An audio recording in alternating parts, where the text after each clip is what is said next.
Yang diperingati tanggal 25 Desember itu adalah kelahirannya Dewa Matahari.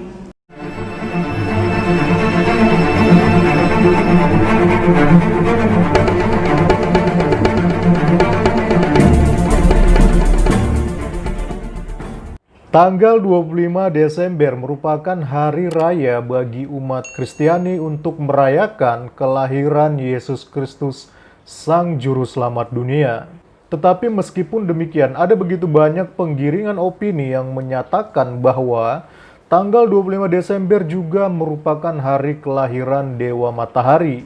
Mari langsung aja kita simak cuplikan video berikut ini. Ibu-ibu dan bapak-bapak yang dirahmati oleh Allah, kita telaah dulu siapa yang sebenarnya lahir 25 Desember. Menurut buku yang saya tulis ini, jelas-jelas sekali dipaparkan bahwa yang diperingati tanggal 25 Desember itu adalah kelahirannya Dewa Matahari. Maka Nabi Isa tidak lahir musim dingin, dia lahir musim panas. Lalu siapa yang lahir 25 Desember itu? Dewa Mitra, Dewa Matahari, sembahan orang Jerman.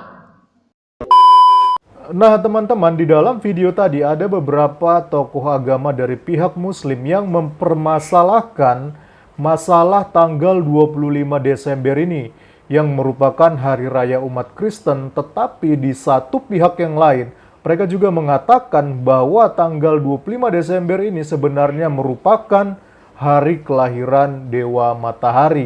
Dan mereka menolak bahwa Tuhan Yesus atau yang menurut mereka Isa Al-Masih dilahirkan pada tanggal 25 Desember. Waduh, ternyata selama ini berarti kita salah dong teman-teman. Berarti yang kita rayakan selama ini itu ternyata adalah kelahiran Sang Dewa Matahari. Tapi apa benar demikian? Kita yang keliru atau para ustadz-ustadz ini yang keliru di dalam memahami fakta sejarah yang ada? Oleh karena itu kita akan meluruskan hal ini ya teman-teman. Kita akan melihat berdasarkan dari referensi fakta-fakta sejarah yang ada.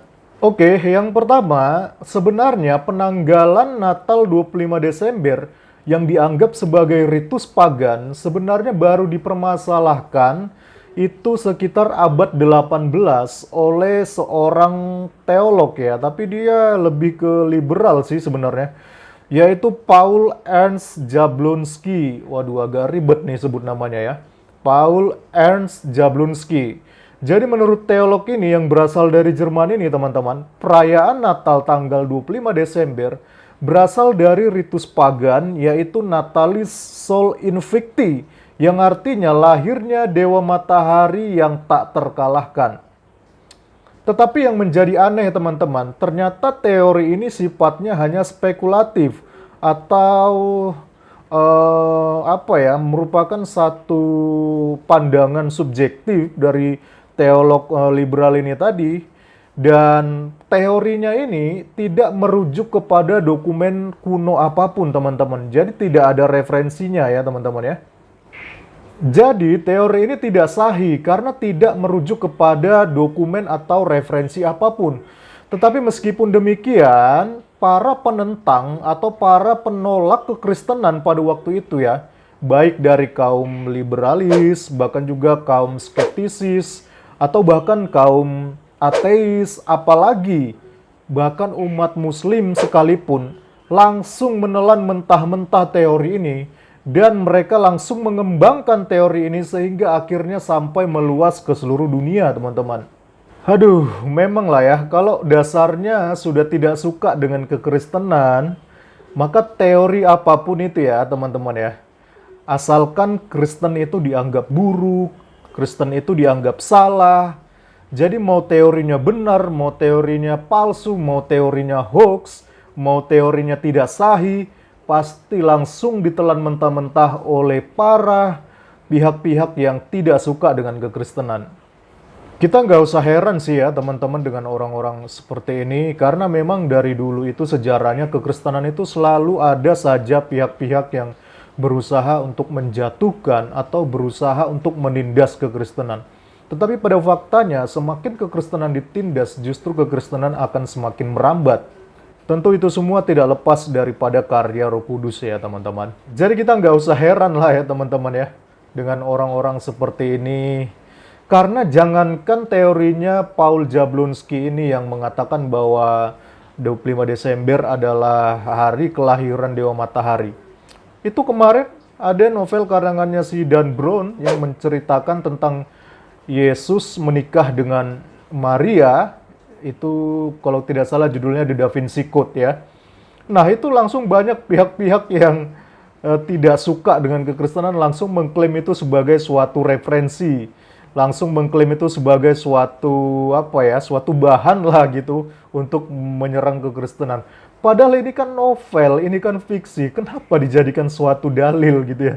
Makanya saya kadang-kadang lucu lihat orang-orang yang mudah sekali menelan mentah-mentah gitu ya, sumber-sumber yang nggak jelas seperti ini. Nah, sekarang mari kita melihat fakta sejarahnya teman-teman. Ternyata jauh sebelum teorinya si Paul ini muncul, yaitu abad 18. Faktanya, ada seorang paus bernama Telesporus. Ya, dia berada di Roma. Ternyata sudah dirayakan misa malam Natal, yaitu 24 Desember sejak tahun 125. Bahkan bukan hanya itu teman-teman, ada juga seorang uskup yaitu Theophilus di Caesarea. Dia juga merayakan Natal 25 Desember pada tahun 160. Meskipun tanggal kelahiran Yesus ini baru dikanonkan pada tahun 189 tak lama sesudah Demetrius I menjadi patriark gereja Alexandria L. Namun, ini sangat jauh sebelum munculnya kultus perayaan Dewa Matahari di Roma tahun 274. Jadi intinya begini teman-teman, perayaan Natal sebagai tanggal kelahiran Yesus sudah ada terlebih dahulu sebelum perayaan Dewa Matahari. Natal pertama dirayakan tahun 125, kemudian tahun 274 barulah muncul hari kelahiran Dewa Matahari. Jadi jangan ngadi-ngadi lah ya. Bahkan teman-teman, di dalam catatan bapak-bapak gereja masa terawal dan penulis kuno lain, seperti contohnya Irenaeus, ada juga Hippolytus dan juga Julius Africanus, mereka juga sudah menuliskan Annunciatio Christi atau kabar gembira malaikat Gabriel kepada Maria akan lahirnya Kristus yang terjadi pada tanggal 25 Maret. Itu kalender Ibrani ya, 15 Nisan. Karena itu dihitungnya 9 bulan setelah Maret akan jatuh pada tanggal 25 Desember teman-teman. Lalu ada juga sejumlah naskah kuno yang mencatat bahwa Yesus ditempatkan di rahim Maria pada tanggal 25 Desember. Penafsiran kitab Hagai mengindikasikan tanggal itu merupakan tanggal datangnya Yesus ke dalam rahim Maria, yaitu Hagai 2 pasal 19 sampai pasal 20. Perhatikanlah, mulai dari hari ini dan selanjutnya, mulai dari hari yang ke-24 bulan ke-9, mulai dari hari diletakkannya dasar bait Tuhan, perhatikanlah bahwa benih masih tinggal tersimpan dalam lumbung, dan apakah pohon anggur dan pohon ara, pohon delima dan pohon zaitun belum berbuah? Mulai dari hari ini aku akan memberi berkat. Jadi tanggal 24 bulan ke-9 Kisleu dalam kalender Yahudi ya teman-teman, itu jatuh sekitar tanggal 25 Desember dalam kalender Gregorian. Memang kita tidak bisa menampik ya teman-teman, meskipun kapan hari Natal jatuh masih menjadi sebuah perdebatan sampai pada hari ini.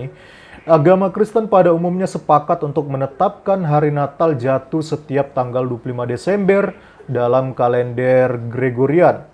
Jadi intinya teman-teman, yang penting mari kita bersyukur dan bersuka cita karena Tuhan Yesus telah hadir di tengah-tengah kita untuk menjadi juru selamat bagi setiap orang yang percaya dan beriman kepada Kristus. Jadi kalau masih ada ustadz-ustadz yang mengatakan bahwa hari raya Natal adalah hari kelahiran Dewa Matahari, tolong suruh mereka belajar sejarah dulu baik-baik, supaya tidak ketahuan ngawurnya ya teman-teman. Lagi pula, emang Dewa Matahari ini siapa sih? Kan dia ini hanya cerita mitologi, bukan sosok yang bisa dibuktikan secara rasional. Kalau ustadz-ustadz ini setuju bahwa 25 Desember adalah hari kelahiran Dewa Matahari, berarti mereka mengakui dong bahwa Dewa Matahari itu ada. Astaga, sungguh terlalu ya memang ya. Yesus yang sudah jelas-jelas sudah ada fakta dan sejarahnya mereka tolak. Tetapi Dewa Matahari yang cuma makhluk mitologi malah diakui kelahirannya. Ini kacau namanya ya. Oke lah, sampai di sini dulu pembahasan kita ya teman-teman. Dan pesan saya, mari kita terus berhikmat di dalam mencari kebenaran. Dan pesan saya, jangan pelit untuk subscribe channel ini supaya channel ini bisa terus berkembang teman-teman ya. Sehingga saya pun semangat gitu untuk mengcounter segala tuduh-tuduhan yang berusaha untuk membelokkan iman Kristen. Terima kasih sudah menonton video ini. Tuhan Yesus memberkati dan selamat menyambut hari Natal. Shalom.